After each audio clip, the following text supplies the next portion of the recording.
Hello everyone, and today we're going to be having our first look at the brand new deck, Sprites. Now Sprites is basically going to be a level 2 engine that fits into any deck list that plays a bunch of level 2s. Who would have seen that one coming?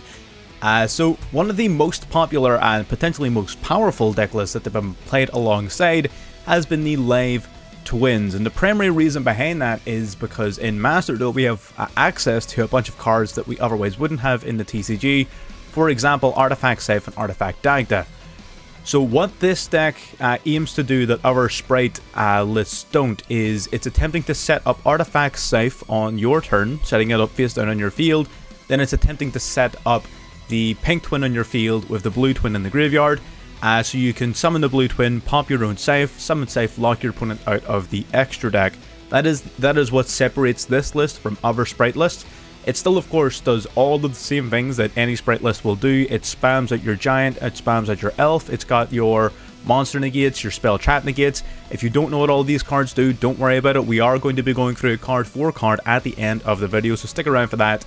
But what we're going to be doing is going through a few games from when we were testing the deck. Again, the gameplay that you're going to see isn't going to be perfect because, like I said, this is brand new. Everyone's learning how to play it, including myself. So you're going to watch basically through these replays the learning journey that we took to, I don't know if I would say mastered the deck, but we're a hell of a lot more comfortable with it now than when we started. So I'm going to show off the games, we're going to answer any sort of qualms at the end of the video, go through the deck list, and if you've got any questions, any concerns, queries, or suggestions, you've got the comment section below. So if you're interested in this style of content, we're going to be covering a good bit of Sprites over the next few days, some Dark Magician, we're going to cover off some Neos as well. I really want to make Neos work, so if you're interested in any of that, as well as anything else in general, feel free to subscribe. You know, it doesn't cost you anything, helps me out, helps you out, everyone wins. And with that, let's get into game number 1.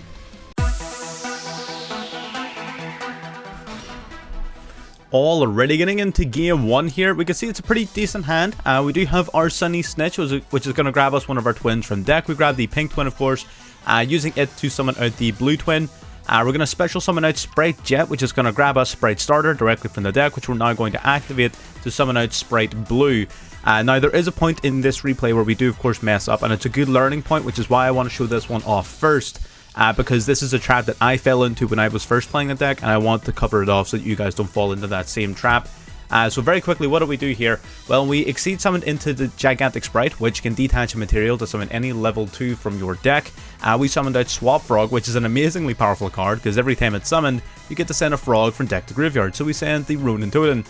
Now we're able to discard a water monster to summon it again, pitching another Swap Frog, and the reason we're doing that is Ronin Totem can banish another frog from grave to special summon itself an infinite number of times, well, for as many times as you have frogs to banish. Now, where did we mess up here? We messed up by going into our twins too quickly, so we're going to link off here into Artifact Dagda. Actually, no, in this particular replay we don't do that bad. We are going to activate Kisakil here, then we're going to chain Dagda to it, so we're going to set the Dagda to our field. Sorry, not the Dagda, the safe. I'm tripping over my words already. Then we're going to link off into our blue twin. Blue twin then is going to resurrect the pink twin, and we're going to draw a card. Then we're going to special summon out our blue and end our turn. Now, what exactly is wrong with this picture here?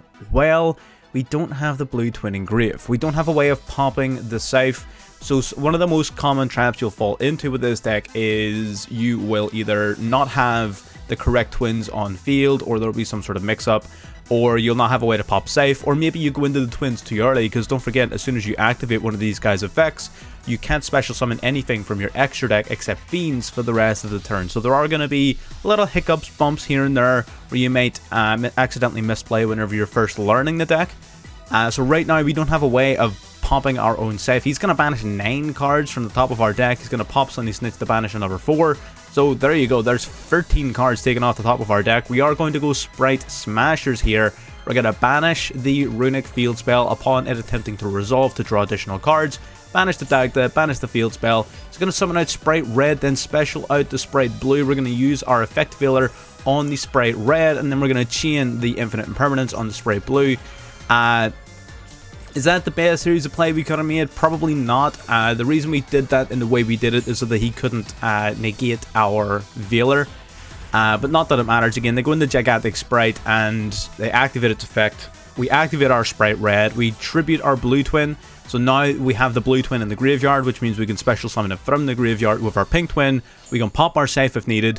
So here we are, we're going to summon it from grave. It's going to activate its effect. It's going to pop the safe. Safe is gone. Now we're going to summon safe to the field, and that's then locked out of the extra deck. So it doesn't matter what that last card in our hand could have potentially been. They were not able to use it. So again, not exactly perfect gameplay, but sometimes you're not going to have as many options as you would think, right? One of the things you could do in order to minimize the risk of this sort of thing happening is play additional twins in the extra deck. The extra deck for these Sprite decks is so unbelievably tight. It is so hard to fit cards in. You really need to be careful what you're playing with. We're going to talk about a couple of options for what you can and maybe can't do towards the end of the video. But yeah, you can minimize your chances of situations like this happening by playing your extra deck slightly differently or by modifying the series of plays that you make. But either way, that was a good demonstration of at least some of the main combos. Let's get into game number 2.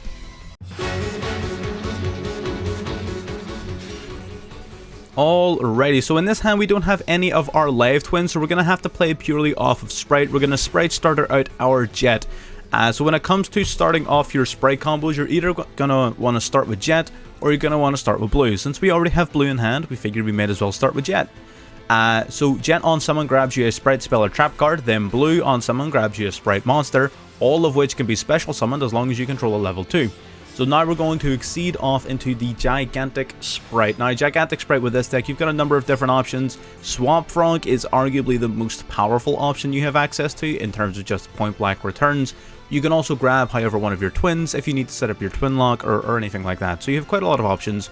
We are going to summon our Swamp Frog, so we're going to send Ronin Totem. We're going to activate Swamp Frog, return it to hand so we get a normal summon of an extra frog. Don't forget, we haven't normal summoned yet. So we can normal summon out the Swamp Frog to get its effect to pitch another frog. Then we're going to link 2 off into Sprite Elf. Sprite Elf gets the ability to quick play Monster Reborn any level 2. We're going to summon our Ronin Totem by banishing a Swamp Frog. We're going to revive a Swamp Frog, triggering its effect yet again to send a third frog. Now we're going to link off into Artifact Dagda. We're going to summon out Sprite Carrot. Then we're going to banish the Swamp Frog. And this is yet another situation where we maybe didn't put it in the best possible position we could have, because now we don't have a way to trigger our Dagda. We do summon out Ronin Totem for the third time, banishing our third Swamp Frog so that we have extra material for our Ronin Totem. Sorry, not for our IP Masquerena, I mean. They are going to use Signet Mining. They're going to try and grab themselves a little monster here. We are going to both set Artifact safe as well as use our Sprite Elf to set Sprite Red. Sprite Red acts as a monster negate, so if they had to try to activate anything, we could have monster negated. We have Masquerena, summon out, discard a card, spin a card back to deck with our Unicorn or whatever it is we're playing at the time. We could do Avramax, we could do so much from this board. I think our opponent freaked out and thought we were going to go into the safe lock, and they surrendered early. But yeah, I mean, it's just, it is what it is. There's going to be a lot of surrender going on recently.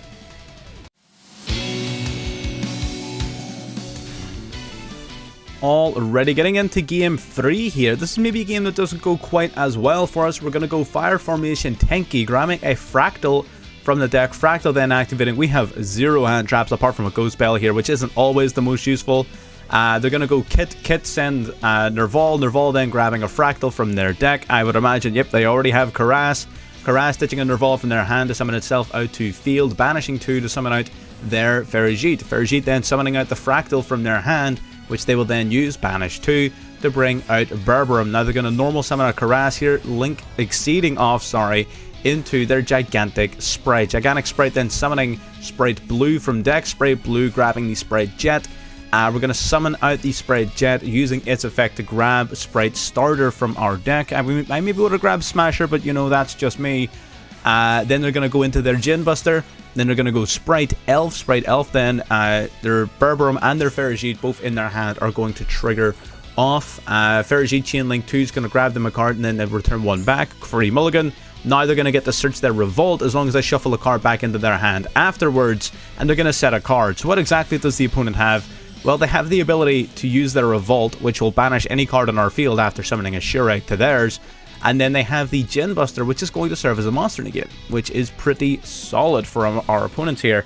So we're in a rough spot, to be honest. We're going to activate Imperm. We're going to preemptively negate this Gin Buster because it is going to be a problem otherwise. We are going to use our spell card here to grab a twin. We were just doing it purely as Ash bait.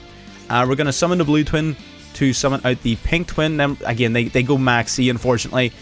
We decide we're not going to play too heavily into the Max C. We go into the Sky Cavalry. Then we're going to rank our Sky Cavalry up into Downward Magician. Yes, we're going to give our opponent a few cards here, but we do get to play our Zeus. Our opponent doesn't have enough free spots for them to go into Sure Egg, so we get rid of their entire field. So yes, they have 5 cards in hand, which is unfortunate, but we can at any stage we want reduce the field to nothing with our Zeus. So they do need to be wary of that. We're going to go Sprite, Jet, and Kit. Kit banish 4. They're going to summon out their Sure Egg. Sure Egg is a goddamn problem. We're going to go Zeus in response to the Sure Egg summon. Yes, our Zeus is going to get banished, but it's going to take with it our opponent's entire field.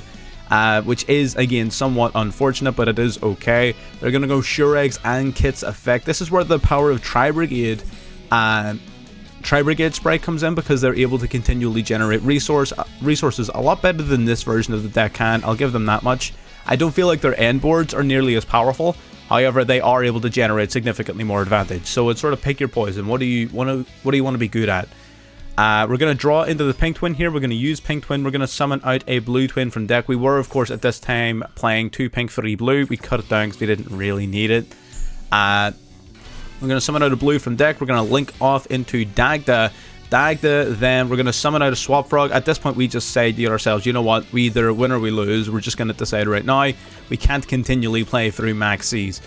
We are going to set up our safe here. We're going to send a Ronin Totem off of our Swap Frog, Exceed off into the Gigantic Sprite. Gigantic Sprite detaching a material, or at least it would, to summon out a level 2 for deck. Now, here's the thing.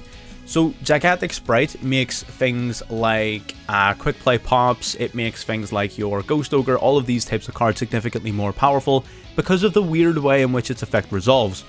So, usually with an Exceed monster, if I activate its effect, I detach a material, and even if the monster is removed from the field, the effect will resolve because the cost has been paid. However, this card in particular, the Exceed material doesn't get removed until resolution, and you have to remove one to resolve the effect. So if you're able to, in response to its activation, if you're able to remove the card from the field, there's no Exceed material left to detach, so it doesn't get to summon. So that's a very unique interaction that not a lot of Exceed monsters have. I don't know if that's a good or a bad thing, but I would be inclined to say it's a bad thing. It has led to plenty of situations where Sprite will get interrupted a lot easier than a lot of other cards. Here our opponent's going into Access Code Talker, boosting itself up to 5300, 53 and 1k, of course, being just shy of lethal. We have one last turn to make this work. Set 3 and pass. We do get to summon Safety our field, but that's actually somewhat detrimental because that means we can't use our twin. I actually don't think we have any pink twins left in deck anyway. Yeah, we got 2 engraved. We didn't have any pink twins left, and there you have it, the third Max C. So, I mean, how are you gonna play through 3 Max C? You know what I mean? Like, it's just difficult. We're gonna go into Sprite Elf. At this point, we decided it's now or never. We're gonna go our blue twin. We're gonna banish the Swap Frog, summon Ronin Totem. We're going to Exceed off into Gigantic Sprite. We're at least going to make a show of the end of this duel. We're gonna go Sprite. This is where the Ghost Ogre comes up that I was just talking about. So Ghost Ogre, in response, pops the Gigantic Sprite before it detaches a material, which means it does nothing. We activate our Elf. Elf's target gets hit with Call by the Grave. We're going to use our Ghost Bell to stop the Call by the Grave from resolving, but our opponent's got an Imperm. So they're going to negate our Revival anyway. So again, we played as much as we could, as hard as we could. In fact, we actually go to finish ourselves with Sprite Starter here. Sprite Starter inflicts damage, but again, it doesn't matter. He goes Cross-Hit Designator. It wouldn't have mattered. We played it in the Imperm column anyway. So he didn't have to do that. I think that was just BM. But he had Cross-Out as well. And then we just swing in the access code. We decide if we're going to go out, we're going to go out on our own terms. And there you go. So Max C is a problem for this deck. That's why you'll notice in the list we're playing triple Ash Blossom. We've got double Call by the Grave. We've got the Cross-Out Designator. At one point, I was also playing Droll and Lockbird. Because Maxi is that bad. Maxi is that strong against your deck. you really need to stop it. So Duel and Lockbird, honestly, I would probably play it as well, just because of how impactful it is. Duel, of course, has other uses, right? It's not just like an anti-maxi, but it is very effective against maxi as well. But again, that's the game for you. That's game number 3. Let's get into the last duel.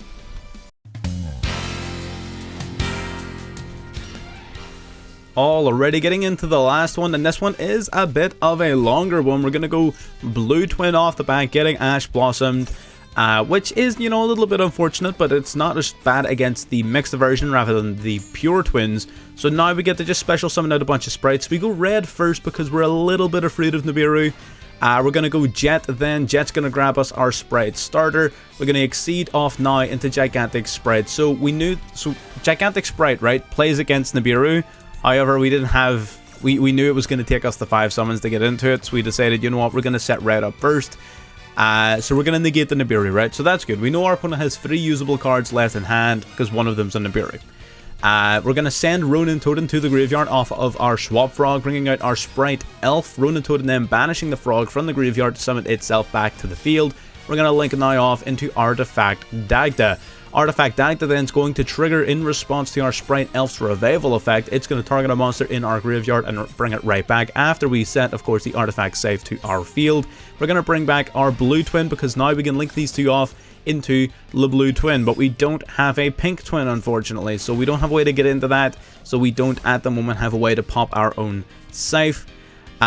Which is unfortunate, you know. The Ash Blossom did in the end actually cause us quite a bit of pain. We are going to negate the Fateful Adventure here. I figure even if this guy has the Rite of Aramasir, if we can stop the Fateful Adventure from coming out, we can stop most of their aggression and pain from affecting us. We're going to negate and destroy the Fateful Adventure.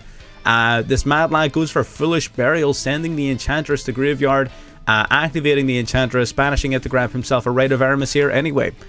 And that's just fine, you know. I figure Rite of Aramasir, go ahead, you grab yourself a token, I'm going to draw a card off of your token being summoned. I don't mind, you know, it's just a token, I can't do anything. And then this Mad Lad turns out to be the first player I've ever seen running 2 copies of Fateful Adventure. So the Sprite Carrot ended up doing nothing, which is very unfortunate. Dragoback then equips itself from the graveyard onto the token, bouncing back the red, which means we do not get our monster negate this turn. Very unfortunate. And they're going to go Punk Ogre Dance, so they're playing Punk Adventure, which is honestly really cool. I've been looking a little bit into the Punk deck after it got its new support, and I am impressed. That deck is cool as hell. Definitely going to be playing it soon. At the end of our turn, our safe is going to destroy itself and then come out to the field. So we at least have something. It's 2200, so we decided instead of playing into one of these negates, we're just going to go battle and take out this Griffin, right? Yes, could we have got more damage this turn? Probably, but I doubt we would have been able to go for lethal. And to be honest, making sure all of our cards resolve, at least to the best of our ability, is going to be priority number 1. Now here, we were left in a conundrum, right? Because we had summoned 4 times, actually sat and stared at the screen for a few minutes here. We know that in response to this, he's going to activate Nibiru. So what we actually do is we decide we're going to link off into a less valuable play. We're going to use red so our opponent is more inclined to activate the Nibiru. We decide, you know what, we're just going to bite the bullet and we're just going to come back at it next turn. That's fine. It gets rid of his token, it gets rid of his Dragoback. I'm not too worried about it. We've got Duel, we've got Callback. That's fine. I'm happy enough with that. So we're going to set the call by, we're going to pass turn here to our opponent, that's fine. They're going to Feather Duster to wipe out our back row, that's fine. We're just going to activate the Call by the Grave, banishing the Ogre Dance on the off chance he had, you know, draw into 1 or something. I don't know, we might as well banish it, right? There's no point in just leaving it in the graveyard. He is going to wipe out our Feather Duster, that is fine. There is Xiamen. Xiamen's going to grab him a Foxy Tune from his deck. We're going to draw on Lockbird here, which is going to stop him from adding cards from his deck to his hand. I don't know if Punk continue to search for cards. They seem like the type of deck that would. They are going to boost up their attack here by 600, taking out our token, swinging for 3k to the face. But they are out of negates, and look at what is in our hand. All we need is a twin. That is literally all we need. We're going to activate the live twin, summoning out the pink twin, going into the Sky Cavalry. We decide, you know what, we're just going to go for broke here. We're going to actually try to end the game. We're going to go Downward Magician, and then we're going to rank Downward Magician up into Zeus. So we could have gone into the whole like twins play, but I believe we already have both of our blue twins in grave. And we wouldn't have been able to push for lethal off of that, which is the main thing, because at this stage, if we check the extra deck, we weren't playing Trouble Sunny. This is the game that convinced me to put Trouble Sunny back in, because if we did have Trouble Sunny, we would have been able to link off into the Pink Twin revive Blue, Blue pop a card, and then link these two off into Trouble Sunny, take out the remaining monster, and then we would have had a quick play pop on our opponent's turn, as well as drawing an extra card. So that would have been a good play, but because we weren't playing Trouble Sunny, it was not possible, unfortunately. That's why we modified the list. That's what I'm saying about these games being learning and testing. The whole way through this, it was not quite yet a finished product, but now it is. At least, again, we're probably still going to play and modify and test it, but it is definitely at least closer to being the finished product than it was at this stage. We're going to normal summon Spright Blue. Again, we're just going for lethal here. By normal summoning Spright Blue, we're ensuring that next turn we have lethal damage on board. Or at least it'll be a lot easier for us. Our opponent's going to go main phase 1, summoning out No Punk Xiamen. We're going to negate the Xiamen off of the Infinite Impermanence, which means no more searching for you, and you just put yourself in range of our Zeus, which is fine. We could have just Zeus the board here and been done with it, but you know what? Spright Blue's more than big enough to get over it. We're going to special out the Spright Jet, grabbing the Spright Smashers on the off chance we need it. We're going to set it face down, swing, and swing. Game over. Very well played from our opponent. Punks are pretty cool. I'm looking forward to playing Punks. I'm putting a deck list together. Really looking forward to playing that deck, and they played very admirably. The first person I've ever seen to play 2 Fateful Adventure. What the hell was that? But apart from that, very well done. Let's get into the deck profile. Alrighty, so as you probably saw throughout the games, our deck list was gradually sort of shifting over time. But this is the deck list that we ended up finishing on, right? And we're going to talk about what it is, what it does, apart from, like, you know, the actual gameplay. You've already seen most of the combos. We're going to talk about each of the cards individually here. Now, for our choices of hand traps, we did go for something rather specific. We were just trying to all-out counter Max C. Max C is a goddamn problem, so we ended up going for double Cult By, single Crosshead, triple Ash Blossom, and double Droll and Lockbird. We just needed to lock down Maxi as much as we possibly could, plus all of these cards are generally pretty useful right now. Crossout Designator in particular is going to be useful in protecting your plays against all kinds of hand traps, because people now are really ramping up the number of interruptions they have access to in response to Spright. So Crossout Designator, Called by the Grave, these cards are going to be more important now than they ever have been.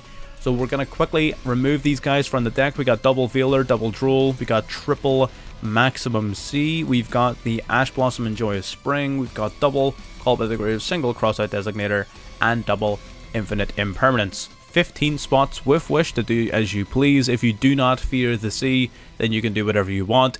But I would recommend a lineup similar to the one that I had. And I'll put it back on screen again at the end. So there are 2 main engines, of course, in the deck. You've got Spright and you've got Life Twins. And I know you're seeing the frogs. To be honest, the frogs work so powerfully in tandem with the sprites that I just consider them part of the Sprite engine. Honestly, whenever I'm playing Sprite, okay, we need to get Swap Frog. It's that good. But either way, we're going to start off by talking about the twins. We're going to talk about the twins first. We got Pink Twin, we got Blue Twin. Basically, so long as you have nothing else in your field, if you were to summon either one of these, one's going to grab the other. So Pink will summon Blue, Blue will summon Pink. Right? And that's pretty much it. You've got then Live Twin Sunny Snitch, which literally just searches for one of your twins. Then you've got the Evil Twins, which is only here for the usage of the effect of Trouble Sunny, which we'll get to when we're talking about the extra deck. So this card, just think of this as a name. That's all it is. But yeah, it's pretty much one twin summons the other, and then our continuous spell searches for them. That's the entire main deck engine. That's it. And it's more important when it comes to the extra deck, which we'll talk about in a minute. Now for the Sprite engine, so we're going to talk first about the 2 main starter cards, Spright Blue and Spright Jet. What do they all do, however?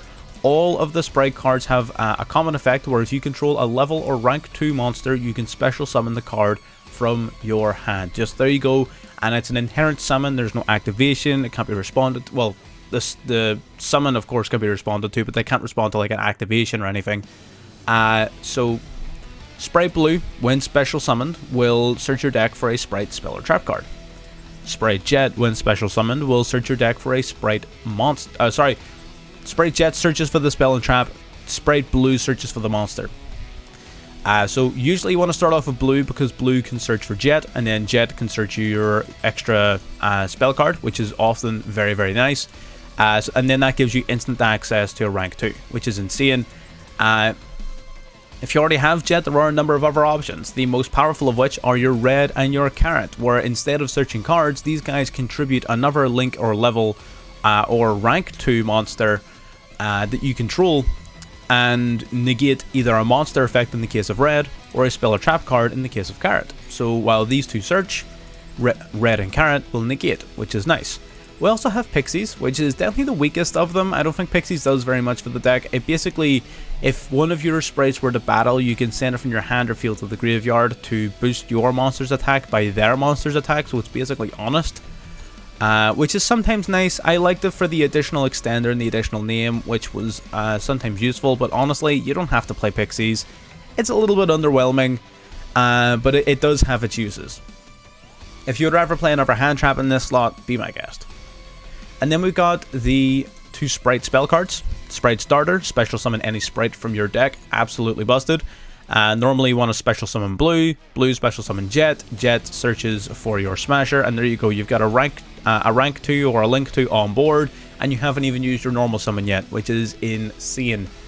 And then we have Sprite Smashers, which is one of your primary forms of interruption. You can banish a Sprite card from your graveyard, and then you can banish a link, level, or rank 2 on your field, as well as another card in your opponent's field. So it's basically banish one of yours and one of theirs. Pretty awesome. And finally, we have the Frog Engine. We've got the Swap Frog and the Ronin Toad. So Swap Frog, when summoned, either normal or special summon, you will pitch a frog or toad monster from your deck to the graveyard. So you can pitch the Ronin Toad, or you can pitch itself. And that effect is not limited to once per turn. So you will be able to continuously mill out your water monsters. And the reason why that's useful is Ronin Toad can banish a frog monster from your graveyard to special summon it to the field, and that again is not limited to once per turn. It's limited by the number of frogs you have. So you want to basically loop your Swap Frog a few times to put more copies of itself into the graveyard to be banished as material for your Ronin Toad, which will basically just give you a bunch of extra special summons, a bunch of extra extension, and yeah, it's just generally pretty damn good. The final card in the main deck that we need to actually talk about is Artifact Scythe, which is going to be set up as part of your Dagda combo. This card will lock your opponent out of using their extra deck for an entire turn, which is usually enough to either cause a rage quit or to basically cause you to win the game. So pretty damn brutal card here. And getting into the extra deck, this is where the magic happens, so it is. We're going to talk about some of the main cards first. We're going to talk about the Sprite cards, Gigantic Sprite and Sprite Elf. Gigantic Sprite is awesome. Any 2 level 2 monsters can summon this out, and then you can basically detach a material to summon any level 2 directly from your deck. So you're going to be able to get direct access to your Swap Frog, which is usually the play, or if you've yet to use the effect of jet or blue, those are very good searches. If you need to have a specific color of twin on the field, you can also grab that. But primarily speaking, it's going to be Swap Frog most of the time, or if you've yet to use one of your sprites, it'll be one of those two. Its effect is nuts. Also, for the rest of the turn after this effect is activated, neither player can special summon any monster that isn't rank, level, or link 2, which means you cannot get Nibirued. If you're able to go into this guy before your 5th summon, you can prevent yourself from getting Nibirued, which is pretty dope. Then we got Sprite Elf, 2 monsters including a level link or rank 2. Basically, once per turn, you can target a level 2 in your graveyard and then summon it to the field, which is pretty dope. You're going to recycle some of your negate cards, you can recycle some of your searches, or if your opponent controls a monster, you can also summon a rank or link 2 monster instead, like one of your twins, like your evil twin, like one of your evil twins here. So she'll either grab you a level 2, or if your opponent controls a monster, she can grab you a link 2 to grab one of your twins. That's one of the sort of higher level players that it took me a little while to click onto. But yeah, no, that's a very, very awesome play that you can do with that. Getting into the live twin cards then, there's 3 different ones in the extra deck. So we have the 2 core twins, the pink twin and the blue twin. Both of them have the effect of reviving the other, so a pink twin can revive a blue twin, either the link or the regular, and then the blue twin can revive the pink twin in turn. Keep on saying twins so much, it's becoming a tongue twister. Then they each have an effect that activates when they're summoned as long as you control the other. So if you control blue and you summon pink, pink will let you draw a card. If you control pink and you summon blue, blue will pop a card. So that's pretty damn dope. And finally we have Trouble Sunny. Trouble Sunny being the Link 4 boss monster. You're not going to be using this super often. It is a very, very situational card, to be honest. Purely because your gigantic sprite locks you out of summoning it, right? That's why it's situational, but there are situations, of course, in which it is useful. Basically, this card can quick play tribute itself to summon out both twins from the grave, which is going to be very handy because you're going to be using those twins to summon it, which means that at any point during your opponent's turn, you can both draw a card and pop a card. Which is pretty damn amazing. It also has another effect where you can send evil twin monsters from your hand, deck, or face up in the field to the graveyard to basically bounce one of your opponent's cards back. That's why you want to have this in your main deck, to send this from your deck to the graveyard to activate the effect of the evil twin Trouble Sunny.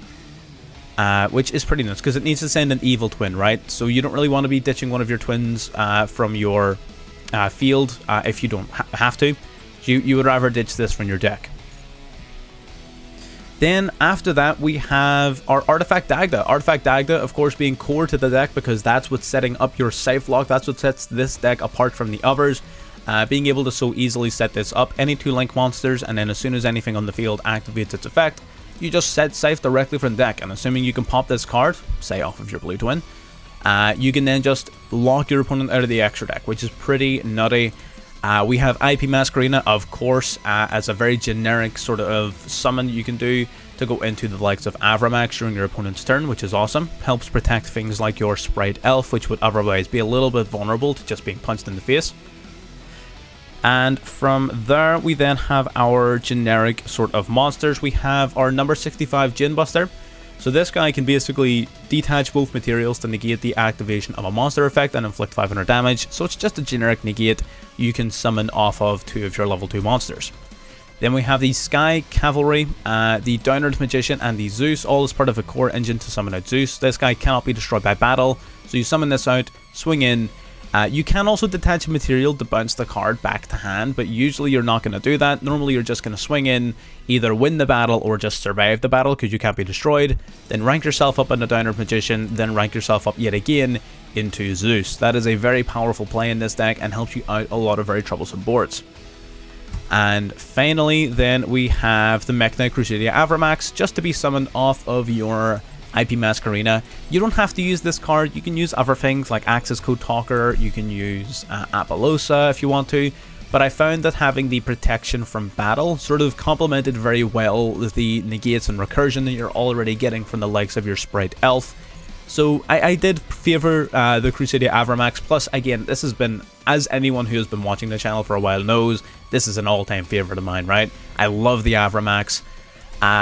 And any opportunity that I get to play it, I'm going to take, right? I'm going to take any chance I can to play this card.